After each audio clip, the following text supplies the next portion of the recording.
So finally, we have started our 4 country trip of Thailand, Singapore, Malaysia, and Indonesia. And currently, we are in Malaysia airport. So join me in this roller coaster ride from India to Malaysia.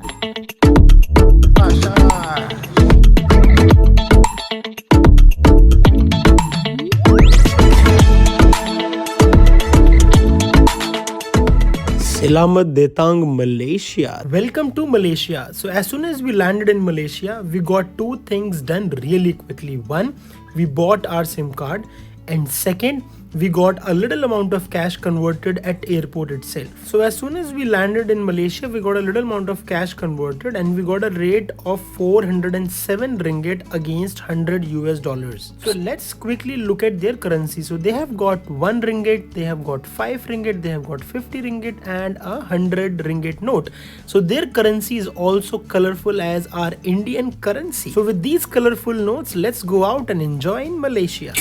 And the exchange guy at airport was saying that you will get the best rates at airport itself and you might get higher price when you go out in city. But when we went out, the city was offering better price. So you can get small amount here and rest of the amount in city center. So currency exchange counter is at level number 2 and our hotel is at Putra World Trade Center. And to go to Putra World Trade Center from airport, first of all we need to go to KL Sentral, and from KL Sentral either we'll take a Grab or we'll take a MRT or LRT. And to go to KL Sentral from airport, there are basically 3 ways to go there. So first of all is you can take a taxi, second is you can take a bus and they call it as a sky bus, and the third is you can take a train and they call it as an express train. So train you'll get at L2, for bus you need to go to L1, and the charges for the bus is approximately 17 ringgit, and for the train the charges is 55 ringgit per person. The charges for train is on the higher side because it will take only half an hour to reach from airport to KL Central. On the other hand, bus will take approximately 60 minutes to 90 minutes to reach. That's why the charges is only 17 ringgit per person. So we have decided to save money and go via Skybus. So if you want to take bus from airport to KL Central, so you'll have to go to level 1 and from there you can get bus tickets. So Gagan madam has bought the bus tickets, and let me ask, how much did it cost us? 15 ringgits. So in 30 ringgits we will reach to our place, right? No.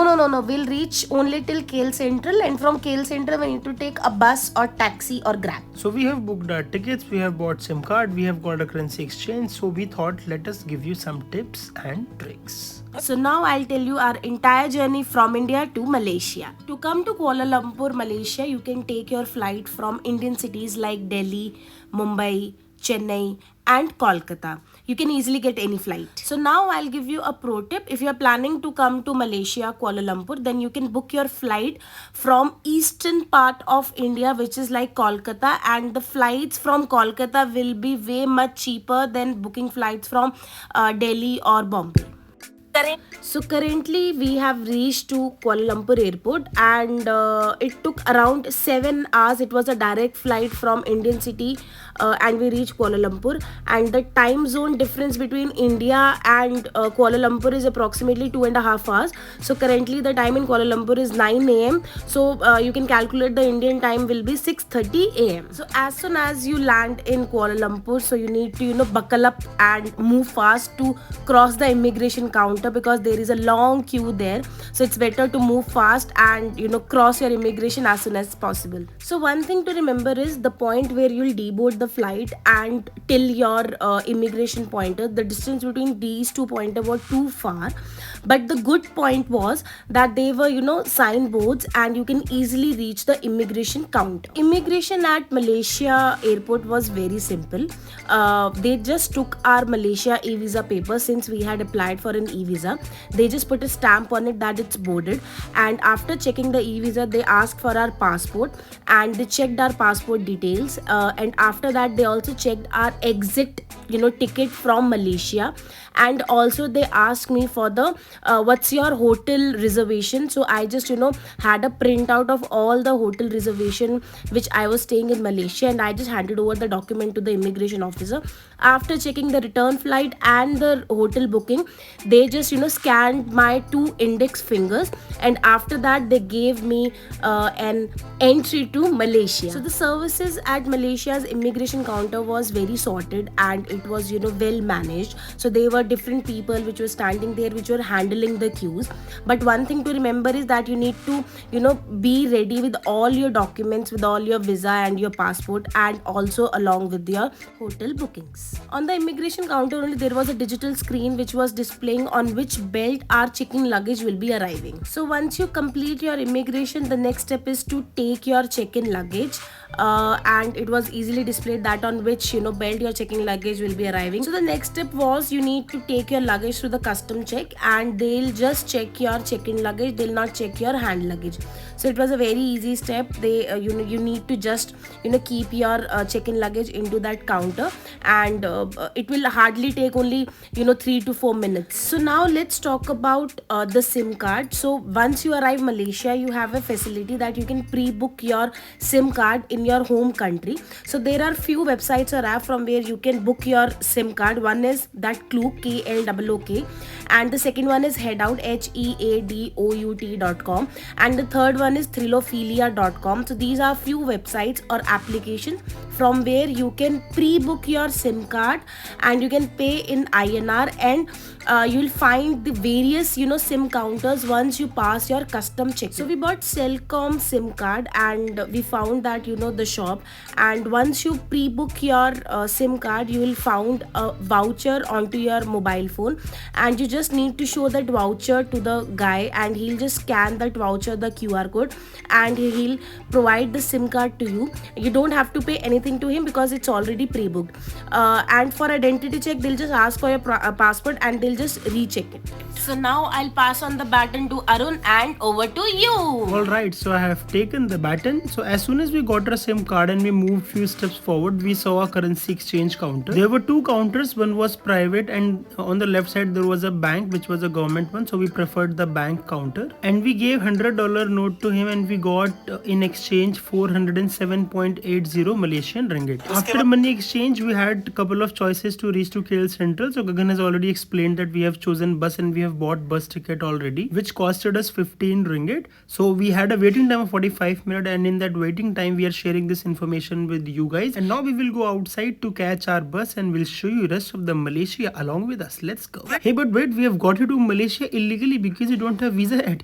So if you have any query on visa, we have created a detailed video. You will see the link here or there. Go watch that video, and all your visa related queries will be answered. And in our case, it was an interesting story because Gagan's visa got rejected, so you can watch everything in that video itself. So now let's catch the bus. So you can get buses in 3 directions, and our BNB is in KLCC, so we are going towards KL Sentral side. So here is our bus towards KL Sentral, and the conductor was shouting like KL Sentral, KL Sentral. So the beauty here is you have to keep your own luggage, and you are responsible for your luggage.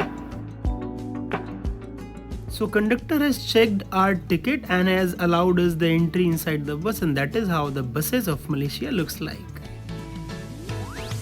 So after flying for 45 minutes on Malaysian roads, we have finally reached to Kuala Lumpur, and our decision was amazing to not take the sky train but rather choose for the buses because we have saved a lot of money. And Gagan is busy understanding from a localite on the direction to reach our BNB by using public transport. So we have been told that this route of monorail is the perfect one for us to reach Putra World Trade Center, and this will be the cheapest way to reach from here.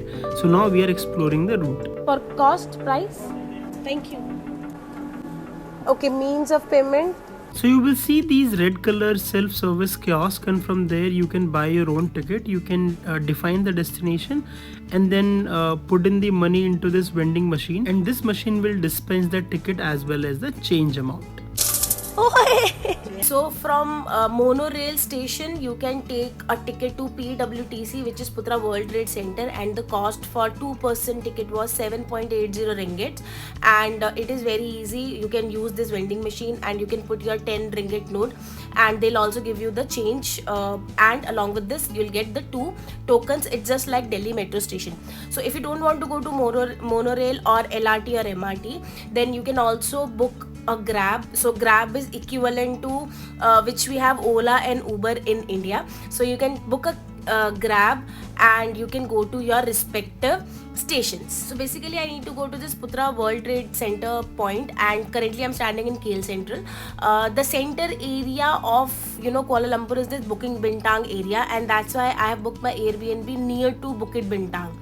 So now let's go. So it's same like DMRC. You have to put your token here and then exit.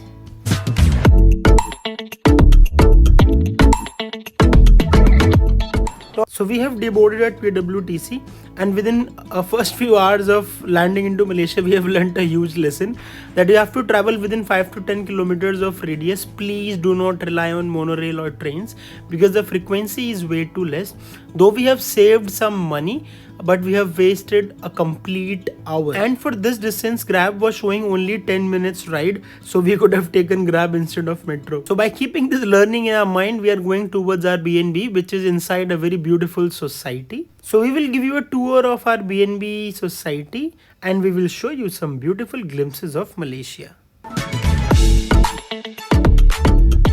So this is the society where we will be staying in Malaysia, and now Gagan is busy understanding the check-in process, and this is the society where our BNB is booked, and this looks absolutely stunning. Oh my goodness, they've created such a beautiful water body, or maybe you can call it a lake, and it has got so many beautiful fishes. I'm sure we are not going to miss our own aquarium because they have created one. Good job, Moti. You have done an amazing job in finding this beautiful property, but you are looking tired. Till the time we are waiting for the keys, let me show you around. So this property has got a Bila Mart. So if you have some small needs like grocery or something, you can buy it from here. And these lobbies are like almost like hotel. It's beautifully maintained, giving you a feeling of hotel and not at all a B&B. This place is really amazing. Yeah? In the lobby, they have created this coffee lounge where you can sit, relax, chit chat with your friend. And this is something amazing. They have got the automated laundry machines where you can spend 8 Malaysian ringgit for hot wash, 7 for warm wash, and 6 ringgit for cold wash. And they have also given these steps and instruction to use this washing machine. This is nice. After waiting for a couple of minutes, we got our registration form and a house help escorted us till our room. So this is the flat where we will be staying. It has got this open kitchen and a small dining table or dining area. It has got a washing machine as well, and there are a couple of rooms where multiple guests are staying. So for us, the room Gagan has booked is room number 1. So let us get inside the room. So here is room number 1, and there is Veggie Wonder busy exploring the appliances and room. So basically I have booked this room from Airbnb, and the cost per night for this room is 1600 rupees for 2-person without breakfast. So this is a quite big room with double bed, and also there is one more extra mattress if you have any other person, or you have 2 children or 1 children with you. And along with that, if you can see just outside the room, you can see a small swimming pool, and along with this there is also one infinity pool which is on the 37th floor of this entire building. But we'll go to infinity pool might be tomorrow morning, because it's better to go early in the morning to that infinity pool. So let's start exploring the room. So this is a double bed, and along with that there is an open wardrobe, and just in front of the open wardrobe there is a very big washroom, and it has 2 area. One is the dry area and the second one is the wet area. And along with that there is also an air condition to the room. So while booking the room for Malaysia, you always have the facility whether you want the room with AC or without AC. So it's always recommended to book an AC room if you're traveling to Kuala Lumpur, and if you're looking for a budget hotel or a room, then this is the perfect option. So this was our journey from India to Kuala Lumpur in Malaysia, and we have also given you the home tour. And now we will freshen up and get ready to explore the Malaysia, because it's just the beginning. We wanted to create a separate video from India to Malaysia describing all the processes, how to buy a SIM card, how to get currency exchanged, where to stay. But if you have still a couple of queries left, then you can probably reach out to us on Instagram @VeggieWonder. We will be happy to assist you on that. And for rest of the Malaysia, we will take you along in a journey where we will show you the must visit places and how to plan your trip to Malaysia. So for that, stay tuned, and for now, this is Veggie Wonder signing off.